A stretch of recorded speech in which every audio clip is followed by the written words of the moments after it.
Que el Altísimo Dios Todopoderoso me los bendiga. Bienvenidos de nuevo, queridos amigos, queridos hermanos, a este vuestro canal Cristo Viene. Reciban un cordial saludo y un fuerte abrazo de su hermano en Cristo, Joaco, desde Valladolid. Quisiera compartir con ustedes una palabra que el Señor puso en mi corazón hace unos días. La he titulado Santidad Violenta.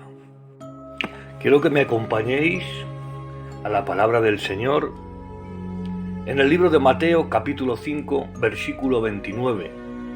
La palabra se lee en el nombre del Padre, del Hijo y del Espíritu Santo y dice así: Por tanto, si tu ojo derecho te es ocasión de caer, sácalo y échalo de ti, porque mejor es que se pierda uno de tus miembros y no que todo tu cuerpo sea echado al infierno.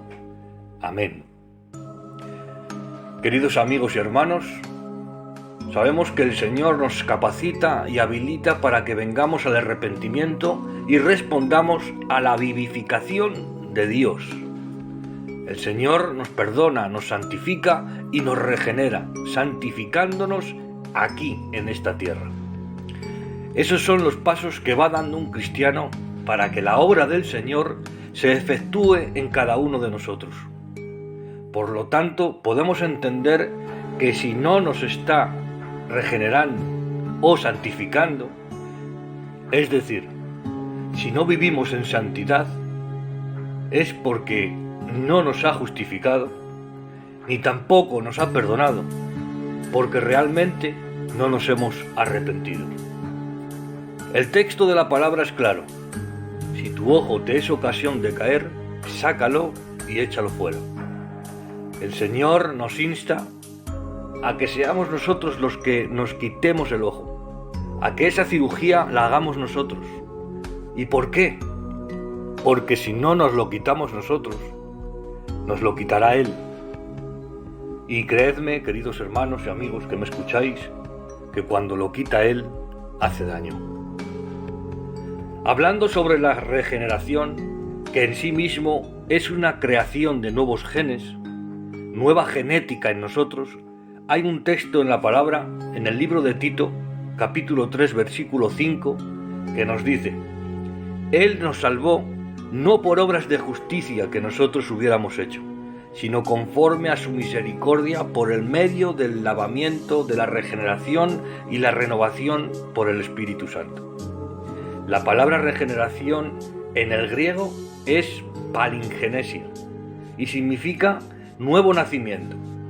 Es decir, es imposible arrepentirse sin esta obra totalmente divina. Nosotros no nos podemos regenerar. Es Dios que provoca esa nueva genética dentro de nosotros. La definición de regeneración en lo secular, en el mundo, es un gen nuevo. Dios introduciendo su genética en nosotros, queridos hermanos. Existe un documental en la televisión, que tenéis acceso a él por internet y lo podéis ver, que nos habla de los trasplantes de corazón. Los médicos tratan de investigar cómo responde un paciente después de haberse recuperado de un trasplante de este tipo. Y bueno, en el documental contaban de que había un paciente que odiaba a los gatos y que una vez pasado el tiempo y habiéndose recuperado de esta intervención, empezó a sentir un afecto hacia los gatos, que antes, por supuesto, no tenía. También contaban otro caso, y hablaba de un hombre que no le gustaban las motos, o no tenía afición por las motos ni nada de ese mundo. Y pasado un tiempo, y después de que él se había recuperado, despertó en él una pasión por las motos, y él no sabía por qué. Bueno, los que estaban investigando y los que estaban estudiando el caso hablaban luego de los que habían sido los donantes de estos dos corazones. Y bueno, se supo que el primero era veterinario y que el otro tenía afición por las motos, era motorista. Con este ejemplo les quiero decir que se les había traspasado algo que la ciencia no podía entender. Unos gustos que estaban siendo traspasados al receptor de ese órgano. Y si atribuimos este ejemplo a lo espiritual, regeneración significa esto: un cambio de corazón en nuestras vidas. ¿Y saben una cosa? Déjenme decirles que nosotros somos los receptores, pero hay alguien que ha muerto para darnos su corazón, y ese no es otro que nuestro Señor Jesucristo aquel día en la cruz. Él fue el donante, nosotros somos los receptores, y los gustos de Él tienen que empezar a fluir dentro de nosotros. Si no ocurre eso, probablemente Dios no haya hecho nada con nosotros. El donante nos da de sus afectos para que nosotros entendamos que Él ha hecho la obra de repente y así de automático. Es verdad que hay un proceso de santificación, pero la regeneración es automática. Cuando el Señor hace algo en alguien, de repente e ipso facto, los gustos cambian para que esa persona sienta una debilidad en la oración, que empiece a sentirse quebrantado por dentro. Escucha una palabra de Dios y se rompe. Lee la Escritura y se conmociona.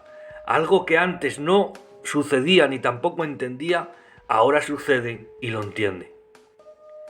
Eso bien podía llamarse en la ciencia locura, pero nosotros sabemos que es el poder de la cruz. En definitiva, la regeneración es sus genes, su genética implantada en nosotros. Esta genética provoca que queramos arrancar ojos. Antes de la regeneración no queríamos arrancar ojos, al contrario, queríamos tener 4. Y ahora, después de la regeneración, un hijo de Dios pide a Dios en oración que le quite ese pecado, que le quite esa carga, porque no quiere mirar así, no quiere hablar así, no quiere pensar así. Todo esto tampoco proviene de nosotros, proviene de la genética puesta por Dios. Y esa misma genética contribuye a una guerra constante en favor de la santidad y en contra del pecado. Guerra en contra de nuestra carne, el querer hacer el bien y no lo hago. Es por eso que en este texto habla de una cirugía agresiva, de quitar de nosotros el ojo. La santidad del Señor, esa santidad requerida, es una santidad violenta. O nos lo quitamos nosotros o nos lo quita Él. O salimos nosotros de nuestra tierra y de nuestra parentela, o lo hará Él violentamente. O nos quitamos de nosotros a Lot, como hizo Abraham, o lo hará Él. Esa es la regeneración, esa es la santificación. Que la regeneración, el milagro que hace el Señor en nuestras vidas, implica una santificación por parte nuestra. Si alguien quiere saber cuál es la voluntad de Dios, debemos leer 1 de Tesalonicenses capítulo 4, versículo 3, que nos dice: la voluntad de Dios es la santificación. Dios desea que nosotros nos separemos para Él. Y esa santificación va a ser violenta si no doblamos el brazo ante ella. Violencia significa usar la fuerza para conseguir un fin. Y créanme, queridos hermanos y amigos, si nosotros le hacemos un pulso al Señor, vamos a perder. La santidad de Dios es violenta y la desea Dios porque Dios nos cela. Eso significa que Dios tiene celo por nosotros. Y ese celo de Dios es que Él tiene un interés grande por su pueblo, por nosotros que creemos en Él. Querido amigo, Dios tiene un gran interés por ti y también por mí. Y yo me pregunto, ¿qué habrá visto en mí? ¿Qué habrá visto Dios en usted? ¿Qué habrá visto Dios en los débiles y en los desechados? Él tiene celo por nosotros. Celo de Dios. La definición que podríamos darle a este celo sería que Dios determina su acción para que en tu relación con Dios no haya engaños. Es por eso que Él violentamente nos santifica. Y quiero repetir esto. La definición que podríamos buscar a este celo de Dios sería que Dios determina su acción para que en tu relación con Dios no haya engaños. Gloria al Señor. Y es por eso que violentamente Él nos santifica. Isaías capítulo 26 versículo 11. Oh Señor, alzada está tu mano, mas ellos no la ven. Que vean tu celo por el pueblo y se avergüencen, y ciertamente el fuego devorará a tus enemigos, el celo de Dios. Segunda de Reyes capítulo 19 versículo 31. Porque de Jerusalén saldrá un remanente y del monte de Sión sobreviviente. El celo del Señor de los ejércitos hará esto. Amén, aleluya. Ezequiel 39, 25. Por tanto, así dice el Señor, Todopoderoso. Ahora restauraré el bienestar de Jacob y tendré misericordia de toda la casa de Israel y me mostraré celoso de mi santo nombre. Aleluya. ¿Sabéis por qué el Señor se cela de nosotros? Porque celarse de nosotros, celarse de ustedes que me están escuchando, es celar a su Hijo. Cuando le ve a usted, Él ve a su Hijo. ¿Y saben por qué, hermanos míos y amigos míos que me escuchan? Porque ese celo de Dios implica sufrimiento de Dios. Dios sufre por ti y por mí. Su celo es porque nos ama. Y ese celo le lleva a santificarnos. ¿Y cómo nos santifica el Señor? Veamos el libro de Ezequiel, capítulo 24, versículo 16. Dice, Hijo de hombre, he aquí que yo te quito de golpe el deleite de tus ojos. No endeches ni llores ni corran tus lágrimas. Podemos decir que la santificación de Dios para con Ezequiel fue de golpe, por golpe. De repente, le quita el deleite de sus ojos. ¿Y por qué, queridos hermanos? Porque Dios no soporta que tengamos deleites más elevados que Él. Para Dios nuestro deleite tiene que ser Él. Cuando nuestro deleite sea otra cosa, cuando pongamos algo delante de Él, Dios está celado para santificarnos de golpe. La santificación muchas veces viene por golpes y por traumas. Dios demanda resiliencia ante la santidad violenta de Dios. La palabra resiliencia es la capacidad que tiene una persona para superar circunstancias traumáticas, como la muerte de un ser querido, un accidente de tráfico y tantas cosas que nos ocurren a lo largo de esta vida. Solo que esta capacidad no viene de nosotros, sino que proviene de Dios, del mismo que te santifica y te da la capacidad resiliente para que superes esa circunstancia traumática y que después tu deleite siga siendo Él. Y con esta cirugía forma la imagen de su Hijo en nosotros. Nunca las alabanzas han tenido tanto sentido como cuando se cantan con un corazón destrozado. Nunca los cristianos hemos orado tan brillantemente y tan fervientemente como cuando sufrimos alguna pérdida. Porque en ese momento es cuando el Hijo se manifiesta y la santificación violenta provoca en el santificado una mayor comprensión y acercamiento a Dios. Antes de ser santificado violentamente, conocíamos cosas de Dios. Y después de haber sido santificado violentamente, empezamos a conocerlo de verdad.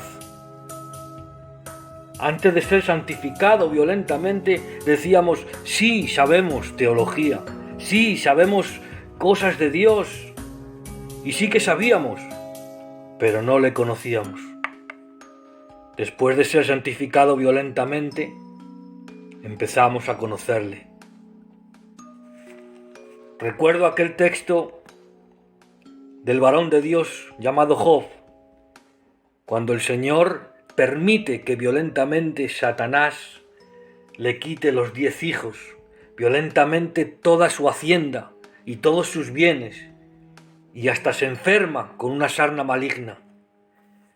Pero en el capítulo 42, cansado de discutir, Job tiene que decir: pero que sepáis algo, de oídas le había oído, pero ahora, no antes, ahora. Tenía una gran hacienda, tenía muchos hijos y estaba sano. Y de oídas le oía. Creía conocerle, pero de oídas le había oído. Pero ahora mis ojos le ven. Gloria al Señor. En la santificación violenta se ve a Dios. Este hombre de Dios, llamado Job, pasó de oír a ver.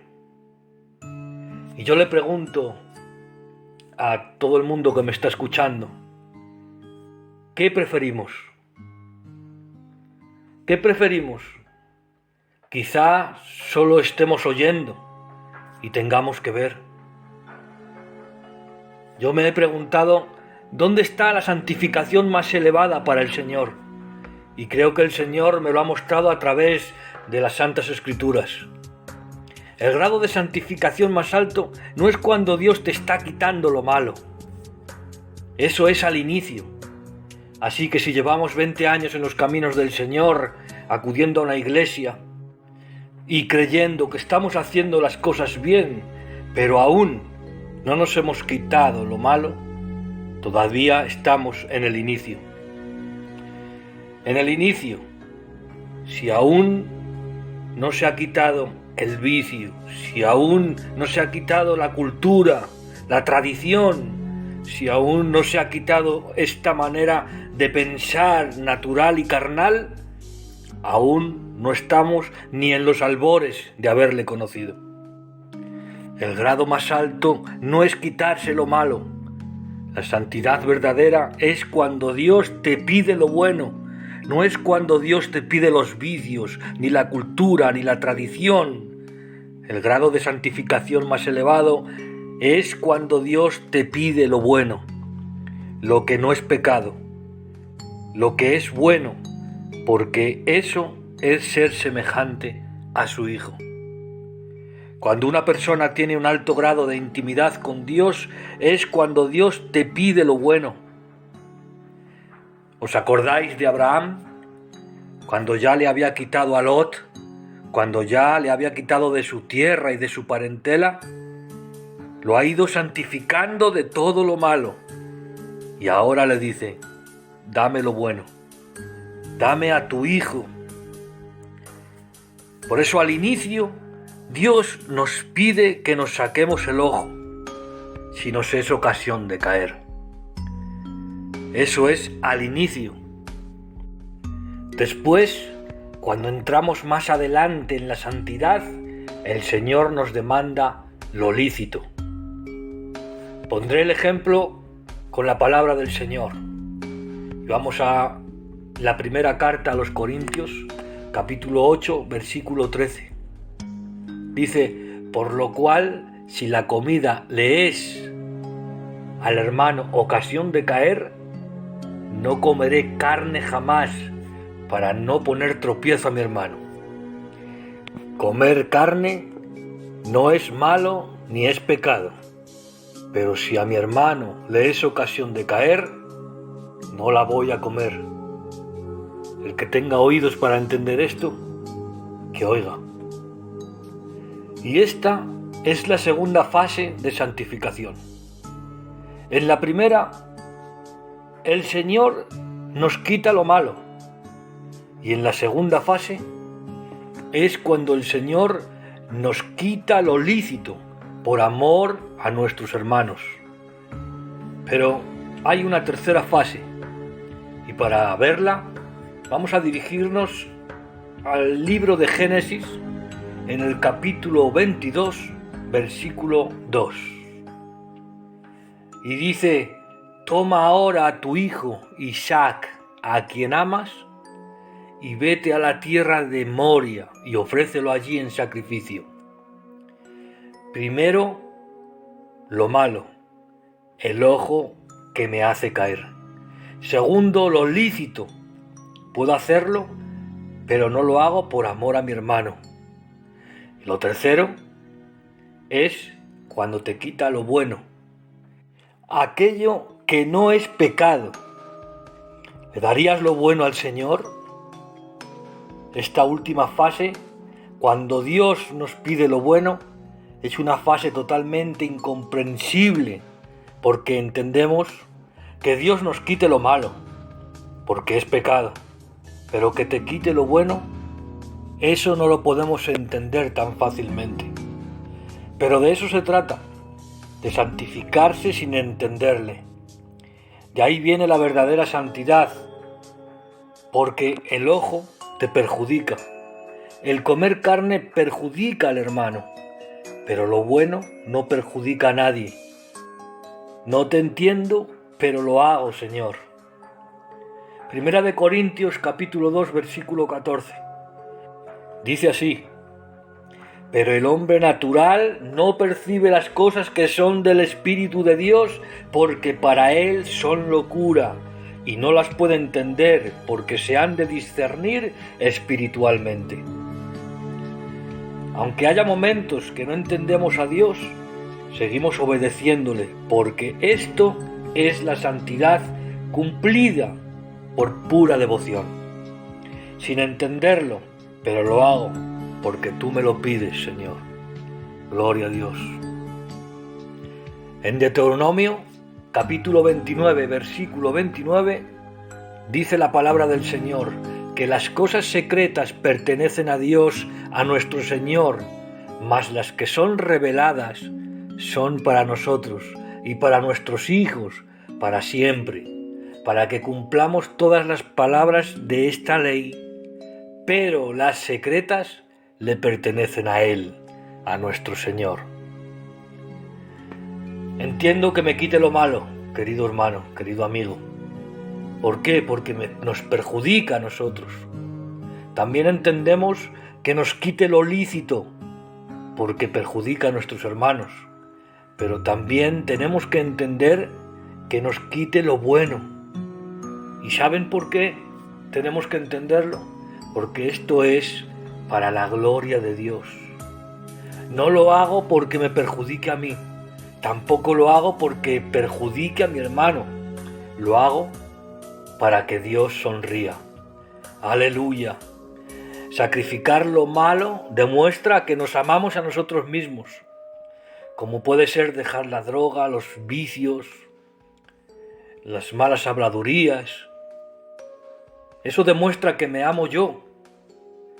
Sacrificar lo lícito, lo que perjudica al hermano, eso demuestra que le amo a él, que amamos a nuestros hermanos. Pero sacrificar lo bueno, eso demuestra que le amamos a él. Y el Padre nos predica con el ejemplo, porque no sacrificó lo malo, queridos hermanos.